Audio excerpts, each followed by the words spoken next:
महिला ग्रामविकास अधिकाऱ्यावर दगडफेक, सरकारी कामात अडथळा, आरोपी तामगाव पोलिसांच्या ताब्यात. बुलढाणा जिल्ह्यातील संग्रामपूर तालुक्यातील अकोले बुद्रुक ग्रामपंचायत कार्यालयात शासकीय कामकाज सुरू असताना महिला ग्रामविकास अधिकाऱ्यावर दगडफेक करून जखमी केल्याची धक्कादायक घटना 1 ऑगस्ट रोजी दुपारी घडली. या प्रकरणी तामगाव पोलिसांनी एका आरोपी विरुद्ध विविध कलमांन्वये गुन्हा दाखल करून त्याला अटक केली आहे.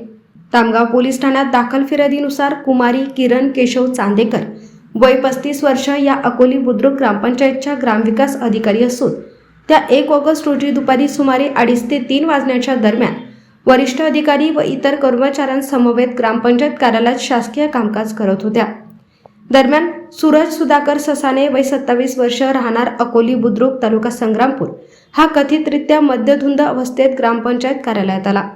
गावातील संरक्षण भिंतीच्या कामाबाबत त्याने विचारणा केली. संबंधित माहिती सोमवारी देण्यात येईल असे ग्रामविकास अधिकाऱ्यांनी सांगितल्यानंतर आरोपीने संतापून अश्लील शिवीगाळ केली. त्यानंतर आरोपीने हातातील दगड ग्रामविकास अधिकाऱ्यांच्या डाव्या पायाच्या पंजावर फेकून मारल्याने त्या जखमी झाल्या. तसेच शासकीय कामात अडथळा निर्माण करून जीवे मारण्याची धमकी दिल्याचे फिर्यादीत नमूद करण्यात आले आहे. या घटनेनंतर तामगाव पोलीस ठाण्यात सूरज सुधाकर ससाने यांच्या विरुद्ध संबंधित कायदेशीर कलमांन्वये गुन्हा दाखल करण्यात आलाय. पोलिसांनी आरोपीला ताब्यात घेतले असून या प्रकरणाचा पुढील तपास पोलीस निरीक्षक श्रीकांत निसळ यांच्या मार्गदर्शनाखाली पोलीस उपनिरीक्षक विलास बोपटे करीत आहेत. युवा क्रांती न्यूजसाठी आकाश पोरसे, संग्रामपूर. विस्तार अधिकारी पंचायत संजय शाळीराम हाके, पंचायत समिती संग्रामपूर तालुक्यामधील अकोली या ग्रामपंचायतला 1 ऑगस्टला अतिवृष्टी झाली होती. त्या अतिवृष्टी संदर्भात आम्ही थिटे साहेब आणि ग्रामपंचायतला भेट दिली. त्या ग्रामपंचायतमध्ये भेट दिली असता तेथील ग्रामपंचायत अधिकारी चांदेकर मॅडम या तिथे हजर होत्या. त्या हजर असताना त्या गावामधील ग्रामस्थ सुद्धा तिथे ग्रामपंचायतमध्ये जमा झालेले होते. त्यामधील आमची त्या अतिवृष्टी संदर्भात चर्चा सुरू असतानाच त्या ग्रामपंचायत ग्रामस्थ उपस्थित होते आणि तेथे असलेल्या ग्रामस्थापैकी एक ग्रामस्थ त्या थोड्या मद्यधुंद अवस्थेमध्ये होता.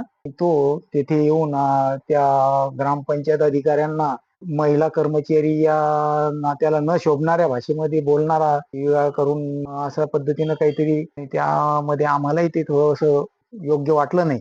सरपंच पती आणि सदस्य ग्रामस्थ मंडळीने सुद्धा त्याला थोडा अटकाव केला आणि तो ऐकण्याच्या मनस्थितीमध्ये नव्हता.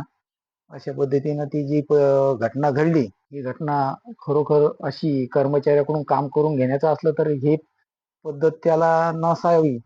म्हणजे त्या कर्मचाऱ्यावर एक काम करण्यासाठी की मानसिक स्थिती चांगली राहणार की नाही हा असा थोडासा संभ्रम येतो. अशा पद्धतीने ग्रामस्थांनी सुद्धा त्यांच्या समस्या ज्या काही असतील त्या चांगल्या मार्गाने सोडून घेण्यासाठी प्रयत्न करावा असं आम्हाला वाटतं. तर आता याच्या संदर्भामध्ये जे पुढील प्रशासकीय म्हणजे जी कारवाई त्यावर होणार, हे कायदेशीर कारवाई त्या मार्फत करण्यात येईलच.